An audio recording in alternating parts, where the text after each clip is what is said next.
Memahami dan menjelaskan adalah dua hal yang berbeda. Yang dimaksudkan oleh Paul Ricoeur bahwa seseorang dalam membaca teks itu akan memahami dulu. Memahami dulu, menyambungkan dengan hidupnya, dan juga menyambungkan dengan realitas yang ada hari ini, lalu kemudian menjelaskan. Selamat datang kembali di kelas Hermeneutika Paul Ricoeur.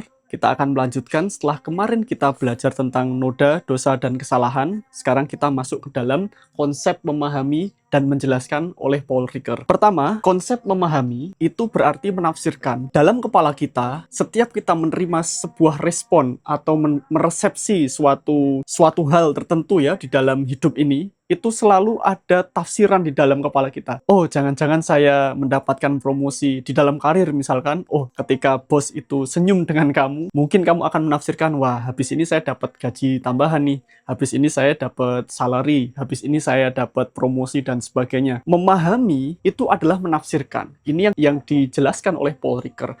Sedangkan menjelaskan itu adalah hasil dari pemahaman. Dua hal yang berbeda ini merupakan satu perangkat yang oleh Paul Ricoeur adalah suatu perangkat di dalam hermeneutika kecurigaan milik Paul Ricoeur. Karena memahami adalah merenungkan. Kita masuk satu dulu. Yang pertama adalah di memahami. Memahami dijelaskan sebagai menafsirkan. Kenapa? Karena di dalam pemahaman itu kita selalu menerka-nerka, selalu mencari-cari dari sesuatu yang ditangkap oleh mata, yang ditangkap oleh pikiran, juga yang ditangkap oleh hasil pembacaan. Setelah kita melihat sesuatu, diri kita secara otomatis itu akan melakukan yang namanya penafsiran. Di dalam suatu penafsiran itu, ada perangkat-perangkat yang perlu kita pahami juga. Maka terkadang memahami belum tentu sepenuhnya memahami apa yang sebenarnya terjadi. Karena tafsiran kita itu bisa jadi berbeda dengan apa yang dimaui oleh kenyataan yang terjadi atau penulis ya. Kalau dalam konteks Paul Ricoeur ini penulis, atau malahan pemahaman kita melebihi apa yang dimaui oleh penulis. Kemudian menjelaskan.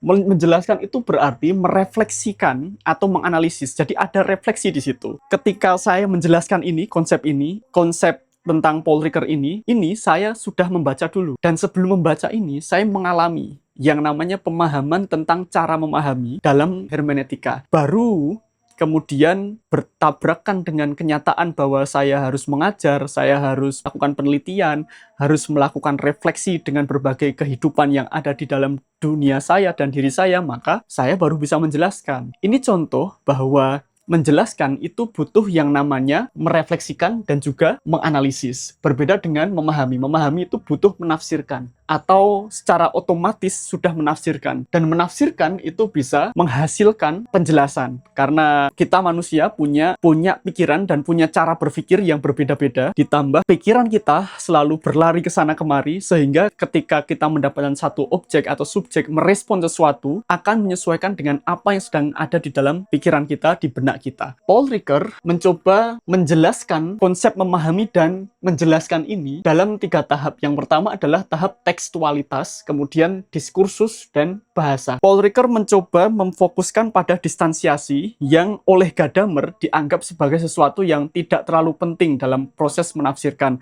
Namun bagi Paul Ricoeur, distansiasi justru memungkinkan pembaca untuk menafsirkan teks secara baru tanpa kewajiban untuk menyesuaikan pemahamannya dengan maksud-maksud penulisnya. Maka secara tidak langsung, dia menjelaskan bahwa teks itu adalah otonom dari penulisnya. Nah, ini yang disebut sebagai distansiasi. Distansiasi dalam memahami dan menjelaskan. Jadi, memahami itu ada distansiasinya. Seperti misalkan kamu seorang guru, kamu mengajari adik kandung kamu, dengan mengajari orang yang les di kamu, itu berbeda. Ini yang disebut sebagai penjarakan. Karena ketika kamu mengajari adik kamu, di situ ada yang namanya ketiadaan jarak, tanpa jarak, sehingga kamu menganggap dia adalah adik kamu. Sedangkan ketika ada orang yang les, atau orang yang khusus dengan kamu, maka di situ ada penjarakan, memberikan jarak, mendistansiasi bahwa saya adalah seorang guru dan dia adalah seorang murid. Maka sebagai seorang guru, saya harus begini dengan murid. Nah, ini adalah contoh ya. Jadi contoh penjarakan bahwa distansiasi itu perlu untuk memahami sesuatu dan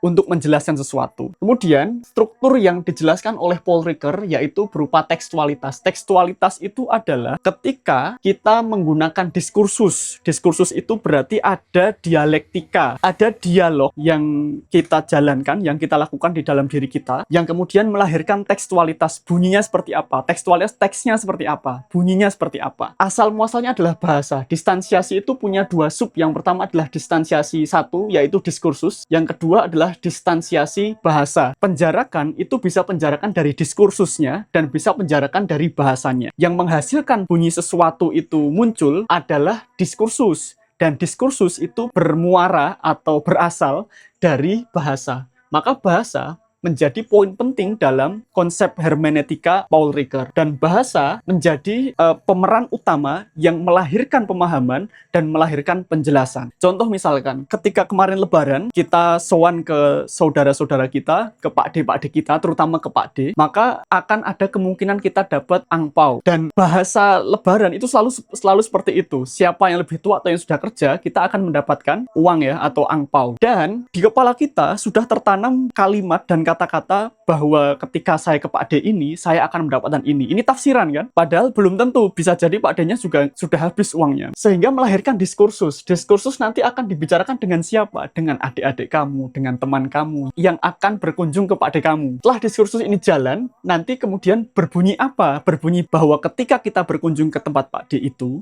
kita akan mendapatkan angpau. Maka pemahaman kita terhadap Lebaran adalah dapat uang dari Pak D kita. Itu pemahaman. Kemudian setelah pikiran itu melakukan tafsirannya dalam prosesi Lebaran itu, maka bisa menjelaskan, adik-adik, nanti kalau kita ke tempat Pak D ini, kita akan dapat angpau. Inilah proses menjelaskan. Hasil dari memahami, menafsirkan, dan refleksi dari pengalaman yang memang sudah dijalankan. Nah ini bedanya ya.